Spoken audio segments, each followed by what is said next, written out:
Ahí ya ven, ¿no? Yo sí. Bien. Bueno, entonces empezamos con la corrección de este TP evaluatorio número 12, que corresponde a la unidad de Monera, ¿sí? De Reino-Monera. La primera me dice, teniendo en cuenta las diferencias entre la membrana plasmática de arcaea y de bacteria, es correcto afirmar que en la primera me dice el dominio bacteria presenta en su membrana sus ácidos grasos unidos mediante unión éter. ¿Qué está mal de ahí?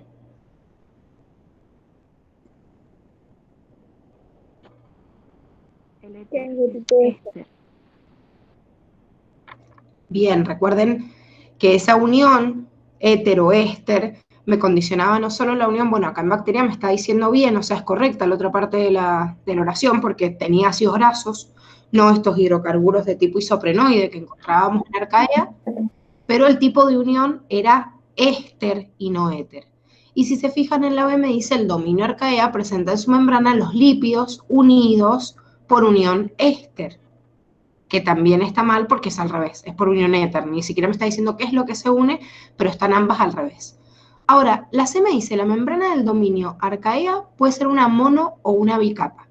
Recuerden que habíamos dicho que si bien en arcaea existían hidrocarburos de tipo isoprenoide, no eran los ácidos grasos, igual que los que habíamos visto en las membranas fosfolipídicas, incluso que lo habíamos visto en la unidad 2 y que acá lo repasábamos, sino que a veces se puede encontrar como bicapa, pero muchas veces lo tenemos como monocapa, o sea que tienen una unión en un extremo y en el otro, pero es una sola capita de hidrocarburos, ¿sí? Obviamente tiene esa doble, digamos, o sea, sigue siendo anfimpática, tiene como esa doble polaridad esa membrana, pero es una sola rama de estos hidrocarburos que están ramificados, pero que desde un extremo y del otro se unen, por eso decimos que es monocapa y no bicapa. Y la D me dice, la membrana del dominio bacteria está formado por isoprenoides, que no, es lo que acabamos de decir, en arcaea está formado por hidrocarburos de tipo isoprenoide, en cambio en bacteria está formado por los ácidos grasos de la misma forma que estaba formado en las células eucariotas. Bien, después me dice en cuanto a los procariotas, ¿qué es incorrecto? La A me dice, pertenecen al dominio de arcaea y bacteria y al reino Monera. Si bien es controversial esta clasificación y es verdad que no puedo, es como digo, grupos dentro de grupos y decir de dominio hacia reino, la verdad que es como lo que yo les decía, o sea, aparece en diversidad una cuestión cladística que me dice que se originó esta clasificación de dominios posterior a la de reino, y esto hace crear confusión porque deberíamos modificar la clasificación de reino, pero bueno, hasta el momento se sigue usando, así que es correcto decir sí, el dominio y decir reino monera, aunque sea uno que está abarcado por ambos dominios. Ahora, la B me dice, las bacterias gram positivas se tiñen de color violeta y poseen una sola capa de pared celular, y las gram negativas se tiñen de fucsia o rosa y tienen dos capas de pared celular. Bueno, ya sabemos que está marcada con negrita y es la que está mal, pero ahora díganme por qué.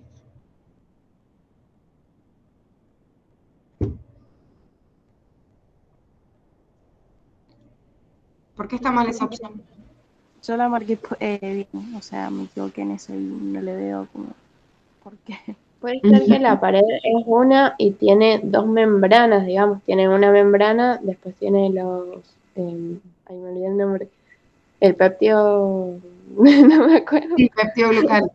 Peptidoglucana y afuera tiene otra membrana.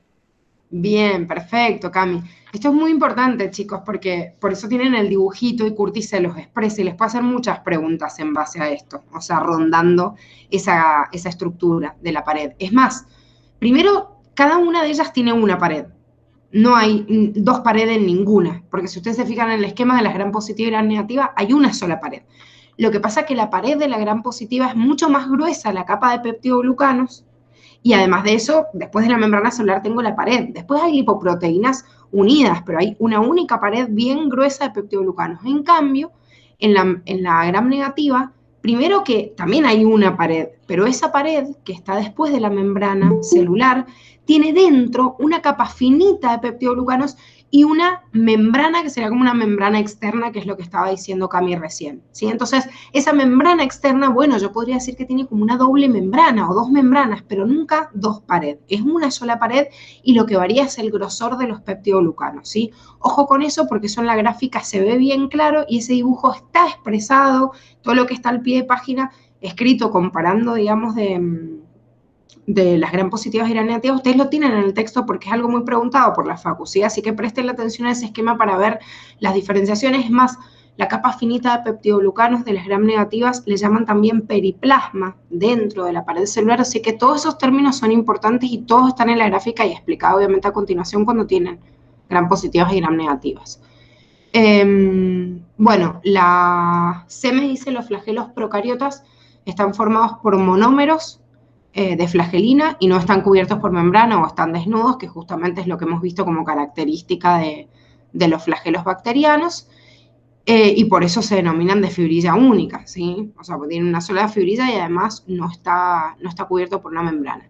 Y después me dice, algunas bacterias tienen capacidad de desarrollar una espora a su alrededor cuando las condiciones del medio son adversas para el crecimiento y desarrollo de la bacteria. Bien, si bien les dije que la palabra más correcta era endoespora, a veces se utiliza la palabra espora hacia secas, aunque me confunde con la espora vegetal o con la espora de una planta que le servía como mecanismo de reproducción, y esto no tiene nada que ver, es para aumentar la resistencia, pero es correcto llamarle espora o endoespora a esta estructura de resistencia que forman las bacterias. Bien, la 3 me dice, ¿cuál de las siguientes no es una característica de las células procariotas? La alta relación superficie-volumen, recuerden, esto lo vimos al principio, o sea, la semana pasada cuando vimos las características generales.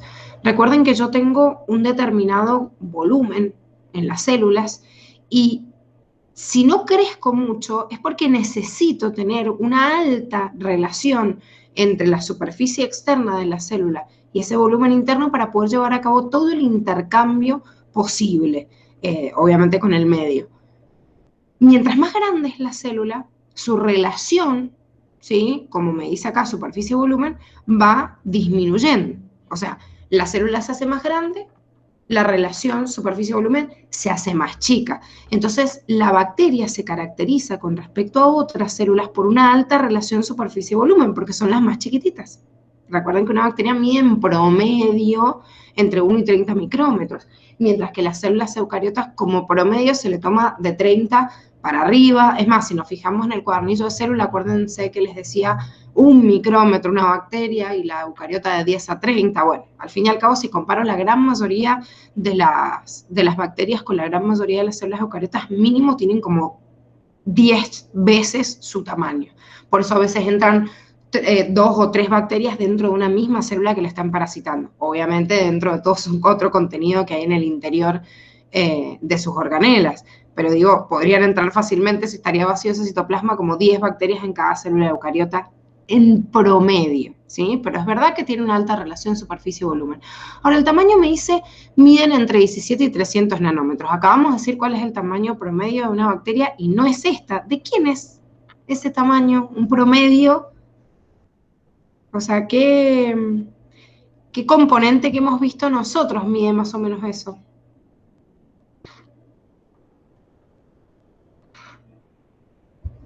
¿Ni les suena?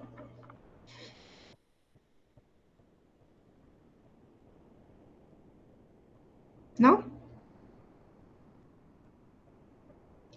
Este es un tamaño, chicos, promedio de un virus. Los virus miden entre 17 y 300 nanómetros y tienen esta opción acá a propósito, porque en realidad en el libro de Curtis, cuando habla de virus, les dice que este es el tamaño promedio.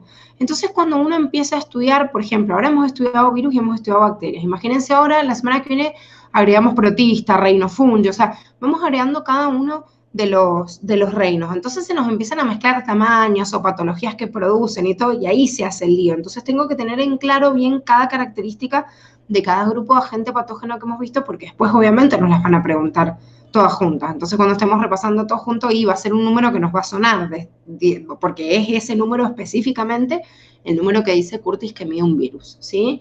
Pero ese es el tamaño entonces de un virus y no de una bacteria. Y después me dice respiración y fotosíntesis por enzimas en la membrana citoplasmática. Sí, los que son aeróbicos y los que hacen fotosíntesis los tienen ahí. Y dice múltiples formas. Y sí, obvio. Son los que más han evolucionado en forma debido a la cantidad de años de evolución que tienen. Después me dice, las bacterias flageladas se mueven por sucesión de ¿qué? Las flageladas, porque recuerden que cada uno dependía cuál sería el mecanismo de movimiento que van a llevar a cabo, pero en el caso de las flageladas hacen este mecanismo de carrera, freno, ¿sí? Paro, o sea, parada, de acuerdo al término obviamente que sale en Curtis, y después vuelvo a hacer otra carrera. Sí, quizás te confundió, Vicky, porque eran así como muy parecidas. O sea, si yo digo desde el lenguaje normal, no desde la clasificación biológica acá, la palabra frenada o parada es lo mismo.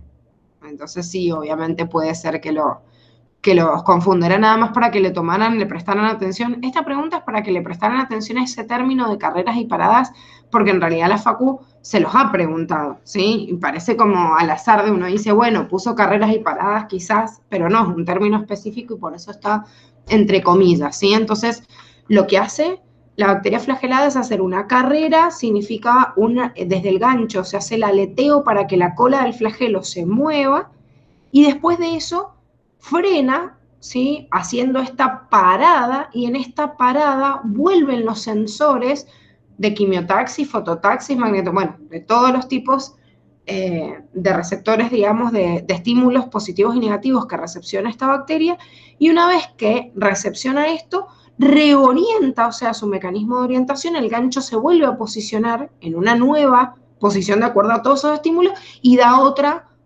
digamos, otra leteada más que sería una nueva carrera, en la dirección que va a ser, a ver, una sumatoria de todas las direcciones positivas de los estímulos positivos y opuestos de los negativos. Es como que se hace una suma de vectores, ¿sí? Si ustedes pensaban que iban a haber suma de vectores en física nada más, no, en realidad se ve a lo largo de toda la vida, en realidad, en distintas áreas. Eso es lo que hace una bacteria, ve los vectores que son positivos y los que son negativos, y se hace una sumatoria para ver cuál es la nueva dirección. Eso es lo que hace el gancho. Y esa es la nueva carrera para volver, digamos, a establecer un nuevo rumbo. Después vuelve a frenar, vuelve a hacer una parada, y ahí en la próxima parada vuelve a censar todos los estímulos y vuelve a dirigirse, ¿sí? De eso se trata el estudio del mecanismo de orientación de estas bacterias. Bien, ahora las 5 me dice las bacterias tienen fuentes de variabilidad genética. ¿Qué proceso o procesos abarca? Este también era bastante sencillo porque me los nombraba, o sea, agrupados. Recuerden que sí es verdad que las mutaciones servían como origen también de variabilidad genética, pero estos serían los mecanismos o las fuentes que estamos agregando de variabilidad genética en las bacterias. La conjugación, la transformación y la transducción. Bien, en la 6 me dice, marcar la asociación incorrecta entre la bacteria y su forma. Bueno, ahí ya tienen la primera marcada, o sea que sabemos que es la que está mal. ¿Recuerdan qué forma tenía Treponema pallidum?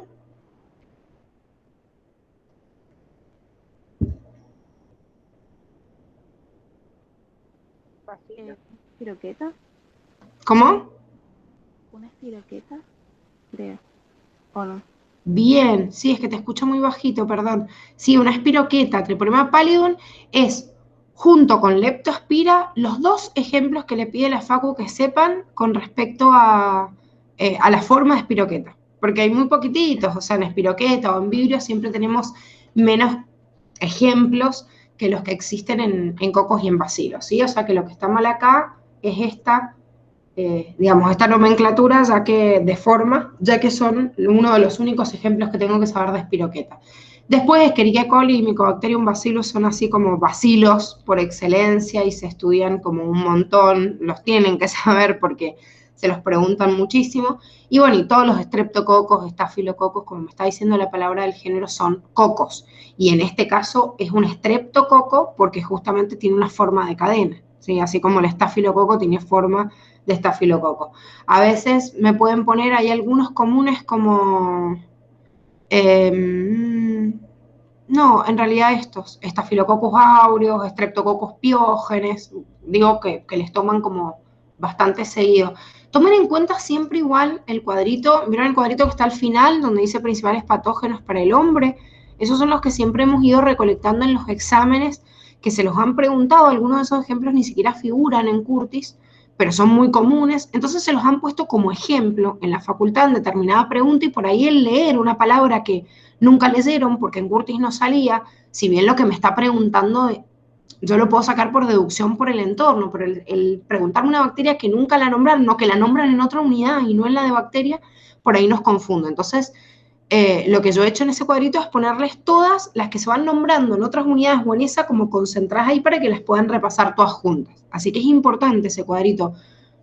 Váyanse, sigan empapelando la pieza, si es que ya lo están haciendo, con todos los apuntes, resumen, y bueno, pónganse listadito de bacterias de a poquito, uno cuando lo va leyendo, y sí, se lo van a ir memorizando, porque al fin y al cabo, nombres en latín no me queda otra que memorizármelos, o sea, no tengo forma de aprendérmelo razonando, ¿sí? Es memoria pura. Bueno, la 7 me dice, de las siguientes aseveraciones, marque la opción correcta. Otra vez acá todas son correctas porque me dice, los pili son más largos y menos numerosos que las fimbrias. Sí, recuerden que los pili eran en realidad estructuras derivadas de las fimbrias, están formadas también por fimbrilina, pero la característica distinta que tienen es que justamente son más largos y además menos numerosos, y obviamente tienen una función distinta, porque tenían la función de participar en la conjugación y no en la adherencia como las fimbrias. Después me dice, las fibras carecen de cuerpo basal y gancho. Sí, está bien, porque el cuerpo basal y el gancho lo tienen el flagelo, no lo tienen las fimbrias. Y la C me dice, las fimbrias no permiten movimiento, sino adherencia, que también es correcto. Recuerden que aunque una fimbria se ve como pequeños cilios, no tiene que ver con el movimiento. De hecho, yo les dije que son como muy blanditas. Entonces, si todas las fimbrias se movieran a la vez, o sea, harían un movimiento como disparejo en la bacteria, se están moviendo como para todos lados en la flotación, pero no permitirían moverse. No es estructuras más rígidas como un cilio que permiten ese movimiento como en remo. Bien, vamos a la 8. En la 8 me dice, con respecto a la pared celular de los procariotas, marque la opción incorrecta. Me dice, en el dominio Archaea está formado por pseudopeptidoglucanos. Bien, habíamos dicho que si bien es una sustancia distinta, al no tener ácido murámico, que es lo que caracterizaba, digamos, al peptidoglucano del dominio bacterial, le pusieron otro nombre distinto, como un peptidoglucano trucho o falso, por eso pseudopeptidoglucano. En el dominio bacteria, las gram positivas tienen una pared más gruesa, con ácidos teicoicos en el exterior. Si se fijan, detrás, o sea, después, digamos, de los peptidoglucanos, hay como unos ramilletes que son distintos tipos de lípidos, en los cuales uno de los que les resalta, y además está escrito en el texto, es una unión entre la pared con un determinado ácido que sale como una ramita para arriba en ese dibujito de las bacterias, que les dice que está formado por ácido teicoico. A veces se lo ponen, en realidad, si bien en el texto no lo dice, se visualiza más en la imagen, y lo que está escrito del otro es nada más el pie de la imagen. Es importante que vean esos detallitos, como les digo, esa imagen, préstenle mucha atención, porque hay muchas preguntas que les van a hacer en diferencia de las paredes de las gram positivas y gram negativas. Y como me dice, en el dominio bacteria, pero en las gram negativas, tienen una pared delgada, por lo menos la estructura de peptidoglucanos, y además de eso, por fuera tienen una segunda bicapa lipídica, ¿sí? Le llaman membrana externa, pero es una bicapa de lípidos y se visualiza bien, entonces igual está bien, me hubieran puesto ahí que tenían una membrana externa, o esto, como les digo, segunda bicapa, o sea, de la forma en que se lo pongan, pero es correcta, tiene otra membrana además de la pared, o sea, del periplasma que tiene a los peptidoglucanos. Y después me dice, ¿algunas poseen pared celular de quitina? No, esto no es cierto, nunca una bacteria posee pared de quitina siempre es de peptidoglucanos y en las arcaeas es de pseudopeptidoglucanos, y puedo tener excepciones, como habíamos dicho, termoplasma y micoplasma, que hay ausencia de pared, pero no presencia de pared de quitina, que era una característica de los hongos. En la 9 me dice, respecto a la cápsula, marque lo que no corresponde. La cápsula era una estructura mucosa, que si yo le aumento mayor cantidad, la capa de mocos, digamos, se vuelve más rígida, una estructura más consistente, y generalmente ahí es cuando se la llama cápsula, pero al fin y al cabo es una cubierta mucilaginosa. Entonces, como cualquier cubierta mucilaginosa, sirve para pegotear, o sea, para aumentar la adherencia. Además tiene alto contenido glucídico, o sea que es xilofílico, y que obviamente va a ayudar a retener el agua para que la bacteria no se deshidrate. O sea que todo lo que dice ahí, permitir la adherencia, ¿sí? Algunas la tienen o no, brindan resistencia a la fagocitosis, que también era otra característica. Me podrían haber dicho que brinda resistencia contra la desecación o almacena agua.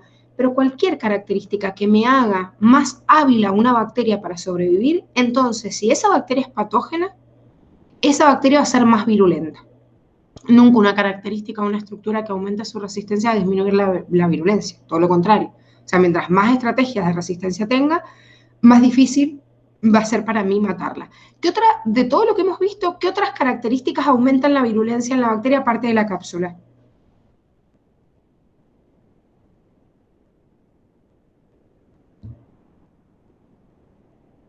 La hacen más difícil de eliminar.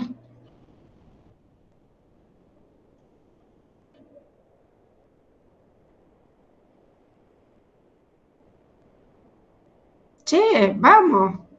¿Qué hace más resistente una bacteria entonces para aumentar su virulencia? Piensen en todas las estructuras que hemos visto.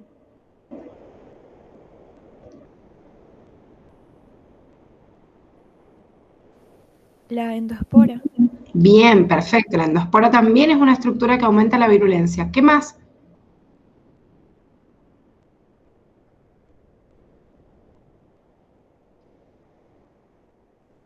Los plásmidos, puede ser.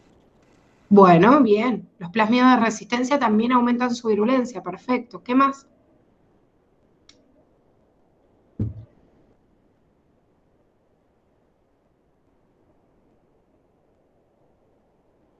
Las fimbrias también son estructuras que aumentan la virulencia. Piensen que todo lo que me aumenta la capacidad de que la bacteria sea más resistente a cualquier efecto, o sea, formar una cápsula protectora, permitir algo que se pueda adherir más fácil, o que secrete una sustancia que le sea resistente a una determinada sustancia microbiana. Bueno, todo lo que aumente, me lo diga o no me lo diga. O sea, por eso un repaso mental, decir, un plásmido me lo aumenta, unas fimbrias también me lo aumenta, genera una cápsula, también me aumenta la resistencia, una endospora por fuera también me aumenta la resistencia. Entonces, todo lo que aumente la resistencia va a aumentar la virulencia de esa bacteria en el caso de que sea patógena, ¿sí? Bien, pregunta 10 me dice, ¿cuál de las siguientes opciones es incorrecta respecto de las bacterias? La primera me dice, los estafilococos son racimos de bacterias esféricas. Está bien, dijimos que estáfilo en latín era racimo, y bueno, cocos obviamente son en forma de coco de esfera. Después me dice, salvo los micoplasmas, el resto de las bacterias carecen de colesterol en su membrana celular. Está perfecto, no tienen colesterol ni esteroides. Solo micoplasma era una excepción, que al no tener pared, este colesterol se piensa que le ayudó a aumentar justamente la resistencia. Después me dice, ¿los micoplasmas tienen pared celular de peptidoglucanos? No, si era justamente la estructura que no tenían los micoplasmas y sí tenían colesterol, o sea, no tienen pared celular. Por eso es la que tenemos que marcar. Y en D me dice, Pseudomonas tiene forma de bacilo. Sí, dentro del listadito, uno de los ejemplos que tienen de bacilos es Pseudomonas. Bueno, ahí Vicky dice, si a la bacteria le conviene aumentar la virulencia. Claro, porque aumentar la virulencia, o sea, ser para la bacteria más virulenta, significa para ella ser más resistente, ¿sí? O sea, por eso les digo que hagan esta asociación mental. O sea, todo lo que en la bacteria aumenta su resistencia, si es patógena la bacteria, pues si es de vida libre, quiere decir que es más resistente y punto. O sea, ¿virulenta para quién? ¿Para una roca? No, o sea, es para nosotros o para cualquiera al que parasita. Entonces, toda bacteria que aumenta su resistencia, que es una característica a favor, a nosotros quiere decir que esa bacteria aumentó su virulencia, entonces nos es más difícil erradicarla. En esta relación de parasitismo importa hacer la asociación entre resistencia y virulencia, ¿sí? Bueno, en la 11 me dice, respecto de la nutrición de las bacterias, podemos decir que en la primera me dice si un organismo utiliza como fuente de energía la luz, no puede usar como fuente de carbono materia orgánica. ¿Está bien? ¿Está mal? Ah, no está marcada acá. Ah, bueno, mejor, así es que no está marcada la que tenían marcada en el Moodle. ¿Está bien? ¿Está mal? Está mal. ¿Por qué? Mal, ¿Por qué? porque sí puede. O sea, no tiene nada que ver. Y porque pueden Puede utilizar ser fotoorganótrofo. la energía de la luz, pero ser litótrofos u organótrofos. Bien, perfecto. Fíjense que igual es como bastante importante la pregunta, porque son los únicos que pueden hacer esto. O sea, utilizar como fuente de energía la luz y utilizar a la vez un compuesto, o sea, como materia orgánica para obtener, son los únicos que lo pueden hacer. O sea, una planta, un alga o cualquiera que sea fotosintético no utiliza como fuente la materia orgánica. Entonces, sí es verdad, es incorrecta porque sí lo pueden hacer, pero son los únicos seres vivos en la naturaleza que lo pueden hacer. Ese grupo de bacterias, obviamente, que tienen este tipo de nutrición. La B me dice, los quimiótrofos utilizan luz como fuente de energía. ¿Está bien o no? No, No. ¿Por qué? utilizan energía química. Bien, el prefijo quimio acá hace referencia a la fuente o al origen de la energía. Porque, ojo con esto, y esto tiene que ver con la C que me dice, los organótrofos utilizan compuestos inorgánicos como fuente de carbono, que esa palabra órgano hace referencia a qué. Orgánico. Orgánico. Exactamente, organismos o que viene de la palabra derivado orgánico, o sea que en realidad el compuesto es orgánico y no inorgánico, ¿sí? Como fuente de carbono. Entonces, ojo porque todos son compuestos químicos, pero para distinguir qué tipo de compuesto químico es, cuando yo uso el prefijo quimio, está haciendo referencia a que estoy utilizando la fuente de energía a través de un compuesto químico. En cambio, para hacer referencia a la fuente de carbono de materia inorgánica u orgánica, hago referencia a lo que está suelto en la corteza y lo que está en el organismo. Por eso el prefijo lito, que en realidad viene de litósfera, ¿sí? Entonces, el litótrofo en realidad viene de componentes que están en la litósfera, no son en la litósfera, pero lo sacaron de ahí como referencia de la corteza terrestre, entonces compuestos inorgánicos, y organótrofo es la palabra órgano que viene de organismo, ¿sí? O sea, de los compuestos orgánicos. Eso para distinguir qué tipo de fuente química tienen para extraer el carbono y no la energía. Bien, en la 12 me dice, ¿cuál de las siguientes características o procesos son comunes tanto a bacterias como a virus? Si bien las bacterias en realidad son seres vivos y los virus no, hay algunos componentes como cualquier ser vivo y tiene que ver con las bacterias también que pueden compartir y que justamente lo vimos en virus, que era el caso del material genético o incluso, no sé, tener presencia de proteínas, si bien no estaban igual, no tienen una bicapa fosfolipídica, pero en la cápside tienen proteínas y tienen en común digamos, tener proteínas incluidos en su estructura.